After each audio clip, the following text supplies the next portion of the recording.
A very good afternoon to all. Your educator Ravi Roshan welcomes you on the official YouTube platform Let's Learn Commerce. मैं आपका educator Ravi Roshan, आप सबों का बहुत बहुत स्वागत है हमारे इस online platform let's learn commerce पे, जहां हम आपके लिए आज लेकर आए हैं अपने इकोनॉमिक्स क्लास की ये छठी वीडियो।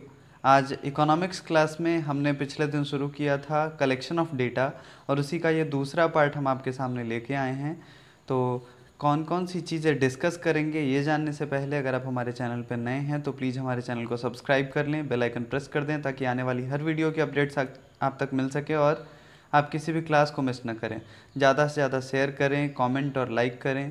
अगर आप चाहते हैं कि अनअकैडमी पे आप हमें सर्च करें तो वहाँ आपको सर्च बॉक्स में जाके टाइप करना है रवि रोशन KR6388। आपको वहाँ भी कॉमर्स की ढेर सारी वीडियोस अवेलेबल हो जाएंगी। तो आइए आज हम क्या क्या डिस्कस करने वाले हैं उसे देखते हैं। तो सबसे पहले हम जानेंगे कि methods of collecting primary data. Primary data को कलेक्ट करने के दो मेथड पिछले क्लास में हमने डिस्कस किए थे। बाकी के तीन मेथड जो बचे हुए हैं जिसमें बाई लोकल कॉरेस्पॉन्डेंट्स, सेकेंड है questionnaire to be filled by informants और थर्ड है schedule to be filled by enumerators. तो ये तीन मेथड्स आज हम डिस्कस करने वाले हैं। उसके बाद हमारा दूसरा टॉपिक जो होगा डिस्कशन का वो होगा कलेक्शन ऑफ सेकेंडरी डेटा।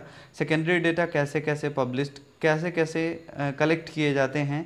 तो गवर्नमेंट पब्लिकेशन से, इंटरनेशनल पब्लिकेशन से, पब्लिकेशन ऑफ रिसर्च इंस्टीट्यूट से या पब्लिकेशन ऑफ पर्सनल इन्वेस्टिगेशन से, और भी बहुत कुछ है अनपब्लिश्ड सोर्सेस। तो ये सारी चीज़ें आज के इस क्लास में हम डिस्कस करने जा रहे हैं। लास्ट तक वीडियो में बने रहिए तभी आपको चीज़ें समझ में आएंगी, क्लास पूरी तरह समझ में आएगा। अगर आपको ये वीडियो पसंद आए तो कमेंट और लाइक करना ना भूलें। तो आइए शुरू करते हैं अपना आज का क्लास और सबसे पहले जानते हैं कलेक्शन ऑफ डेटा में इंफॉर्मेशन थ्रू लोकल कॉरेस्पॉन्डेंट्स जो हमारा मेथड है वो क्या है। तो यहाँ हमें सबसे पहले इसके हिंदी अर्थ से पता चल रहा है कि इसमें क्या है। लोकल कॉरेस्पॉन्डेंट्स का मतलब होता है स्थानीय निवासी। स्थानीय निवासियों से जब सूचनाएं प्राप्त की जाएं तो उस विधि को इंफॉर्मेशन थ्रू लोकल कॉरेस्पॉन्डेंट्स हम जनरल लैंग्वेज में इसे बोल सकते हैं। लिखा क्या है, under this method the investigator appoints local agents और correspondents in different parts of the area under investigation. मतलब कि इसमें जो है इन्वेस्टिगेटर क्या करता है, कई एजेंट्स को या कई कॉरेस्पॉन्डेंट्स को जो वहाँ के लोकल होते हैं उनको चुन के इन्वेस्टिगेशन करने के लिए उनको अपॉइंट कर देता है। ठीक, जनरली ये मेथड जो है अडॉप्ट किया जाता है गवर्नमेंट के द्वारा, सेमी गवर्नमेंट ऑर्गेनाइजेशन के द्वारा या प्राइवेट इंस्टीट्यूशन के द्वारा। ठीक है, वो क्या करते हैं उस लोकल एरिया के जो एजेंट होते हैं उनको अडॉप्ट करके उनको चुन के और फिर वो अपना इन्वेस्टिगेशन कंप्लीट करवाते हैं।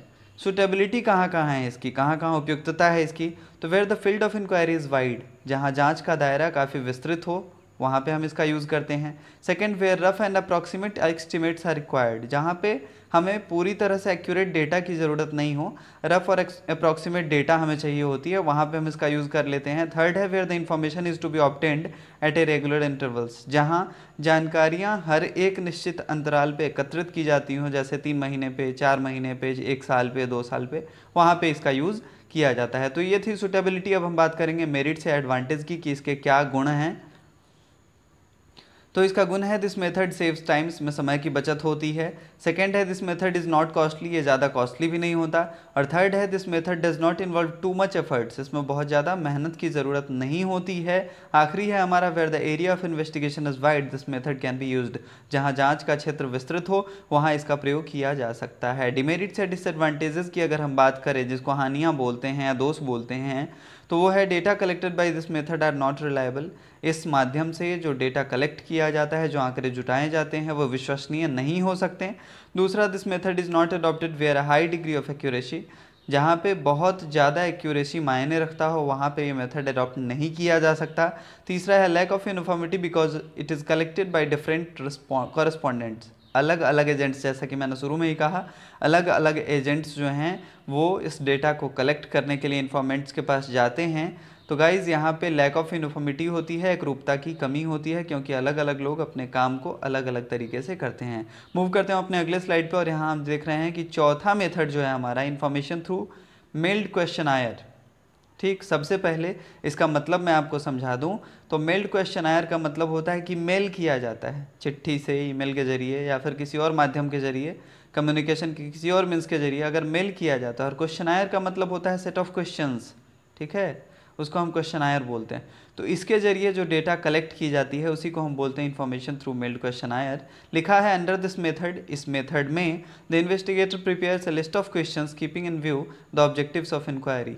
मतलब कि हमारा जो इन्वेस्टिगेशन हो रहा है उसके उद्देश्य को ध्यान में रखते हुए जो इन्वेस्टिगेटर होता है वो क्या करता है, बहुत सारे क्वेश्चंस का सेट तैयार करता है। It is also assured to keep the information secret, और इस बात की भी सुनिश्चित करता है, इस बात को सुनिश्चित करता है कि जो जानकारी दी गई हो वो सीक्रेट हो, किसी को पता ना चले, लीक ना हो। The informants note the answers and return the completed questionnaire to the invest. इसमें इन्फॉर्मेंट्स क्या करते हैं, जब उनको मेल मिल जाता है तो वो क्या करते हैं, उसके आंसर को नोट करके और फिर अपने इन्वेस्टिगेटर जो होते हैं उनको रिटर्न कर देते हैं, चाहे वो मेल से करना हो, ठीक है, चाहे चिट्ठियाँ भेजनी हो, चाहे मैसेज करना हो, जिस भी माध्यम से करना हो वो कर देते हैं। सुटेबिलिटी कहाँ कहाँ है इसकी, तो इसकी उपयुक्तता है guys where the informants are educated, जहाँ पे इन्फॉर्मेंट्स जो हैं वो एजुकेटेड हो। जब एजुकेटेड होंगे ही नहीं तो क्वेश्चन कैसे भर पाएंगे, तो इसीलिए ये ज़रूरी है कि जो सूचक हों वो शिक्षित हों, तभी हम वहाँ पे इस चीज़ का यूज़ कर सकते हैं। सेकेंड में इस मेथड का सेकेंड सुटेबिलिटी है where information is regularly supplied, जहाँ इन्फॉर्मेशन रेगुलरली सप्लाई किया जाता हो वहाँ पे इसकी सुटेबिलिटी है, जैसे मीडिया, न्यूज़पेपर्स। तीसरा है where the field of investigation is wide, जहाँ जांच का दायरा बड़ा हो वहाँ हम इस मेथड का यूज़ कर सकते हैं। तो ये थी सुटेबिलिटी। अब इसके भी मेरिट्स और डिमेरिट्स को हम जानेंगे। सबसे पहले मेरिट्स की अगर बात करें तो saving of time and less expensive, समय भी बचाता है, दूसरा कि खर्च भी कम होता है इसमें। दूसरा, less efforts are involve in this method, इसमें कम प्रयास होती है, कम मेहनत लगते हैं। Results can be obtained quickly, ठीक है, परिणाम तुरंत प्राप्त किए जा सकते हैं। And the fourth one is most suitable where field of inquiry is wide, वहाँ पे इसका यूज़ किया जाता है जहाँ जांच का दायरा काफ़ी बड़ा हो।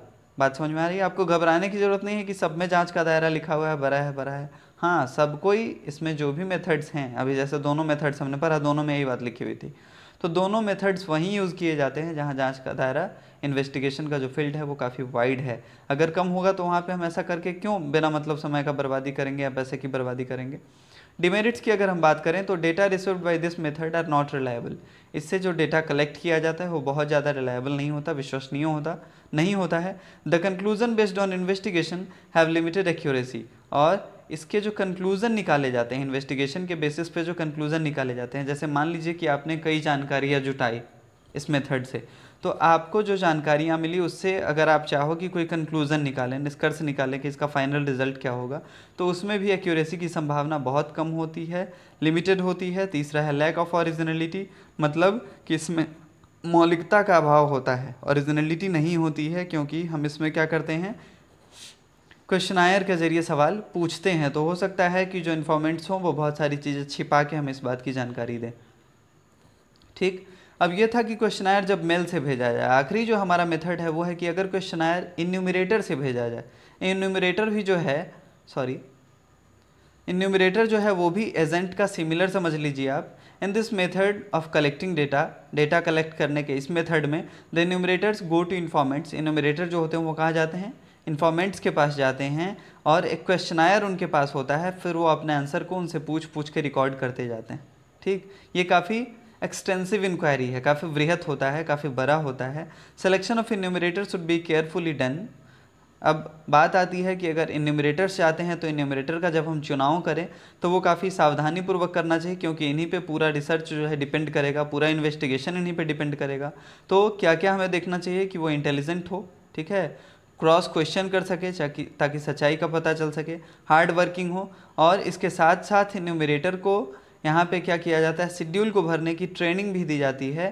ठीक है, तो ये सारी चीज़ें होती हैं क्वेश्चनायर थ्रू इन्यूमरेटर मेथड में। इसकी सूटेबिलिटी कहाँ कहाँ है, तो where the field of investigation is wide, जहाँ जांच का दायरा बड़ा हो। आज जो तीनों मेथड हमने पढ़ा उन तीनों मेथड में ये बातें थी कि जहाँ इन्वेस्टिगेशन का फील्ड वाइड हो, the investigation needs specialised and skilled investigators, जहाँ इन्वेस्टिगेशन में पढ़े लिखे और कुशल इन्वेस्टिगेटर्स की ज़रूरत हो, वहाँ पे ये उपयुक्त है। तीसरा है the investigators are well versed in the local language and cultural norms of the informants, मतलब वहाँ पे क्या हो कि इन्वेस्टिगेटर्स जो हों वो वेल वर्स्ड हो, मतलब निपुण हो किस चीज़ में, जहाँ पे वो रिसर्च करने जा रहे हैं उसका लोकल लैंग्वेज उनको आता हो। जैसे बिहार में आए तो उनको यहाँ की जो भाषा बोली जाती है, चाहे वो मैथिली हो, चाहे वो मगही हो, चाहे भोजपुरी हो, वो उनको यहाँ आनी चाहिए। And cultural norms of the informants, और वहाँ के जो कल्चरल नॉर्म्स हैं उनका भी इन्हें ख्याल होना चाहिए, तभी ये सक्सेसफुली अपने इन्वेस्टिगेशन को कंप्लीट कर सकते हैं। मेरिट की अगर हम बात करें तो इसके मेरिट होते हैं, this method is very economical, ये काफ़ी मितव्ययी ही होता है, बहुत कम खर्च होता है इसमें।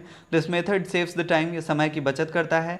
तीसरा है this method is capable of a wide coverage in terms of area involved, मतलब कि ये मेथड जो है वाइड एरिया में रिसर्च को कवर कर लेता है। और चौथा है in this method there is a quality of originality of the data, मतलब इसमें जो डेटा कलेक्ट किए जाते हैं वो ओरिजिनल होते हैं, इसमें ओरिजिनलिटी ज़्यादा होती है पिछले मेथड के मुकाबले।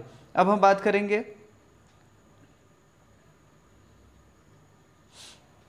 बात करेंगे collection of data, secondary data, ठीक है, कि सेकेंडरी डेटा का कलेक्शन कैसे होता है। तो लिखा है the main source of secondary data are published and unpublished. Secondary data जो होता है उसका सोर्स जो होता है वो या तो पब्लिश्ड हो सकता है, छपी हुई हो सकती है, या फिर अनपब्लिश्ड जो नहीं छपी हुई जानकारी है वो हो सकती है। अब पब्लिश्ड सोर्सेस में क्या क्या होता है बारी बारी से हम इसे देखेंगे। सबसे पहला है इसमें गवर्नमेंट पब्लिकेशन, ठीक, सरकारी जो पब्लिकेशन होते हैं वो, जैसे different departments of central and state government, राज्य सरकार और केंद्र सरकार के कई विभाग जो हैं अलग अलग डेटा को कलेक्ट करके अलग अलग समय पे प्रकाशित करते रहते हैं, तो उसी को हम बोलते हैं सरकारी प्रकाशन, जिसमें आरबीआई की बुलेटिन होती है मंथली। दूसरा है स्टैटिस्टिकल एब्स्ट्रैक्ट ऑफ इंडिया, ये एनुअल होता है, सालाना आता है। तीसरा है एस्टिमेट्स ऑफ नेशनल इनकम, ये भी एनुअल होता है। सेंसस रिपोर्ट हर 10 साल पे आता है, जनसंख्या की रिपोर्ट।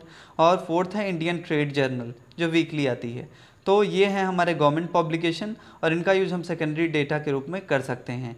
दूसरा है इंटरनेशनल पब्लिकेशन भी कई होते हैं, अंतर्राष्ट्रीय पब्लिकेशन जो होते हैं ये अलग अलग समय पे ये भी प्रकाशित होते रहते हैं और इनमें से कुछ प्रमुख हैं ILO, जिसको इंटरनेशनल लेबर ऑर्गेनाइजेशन बोलते हैं।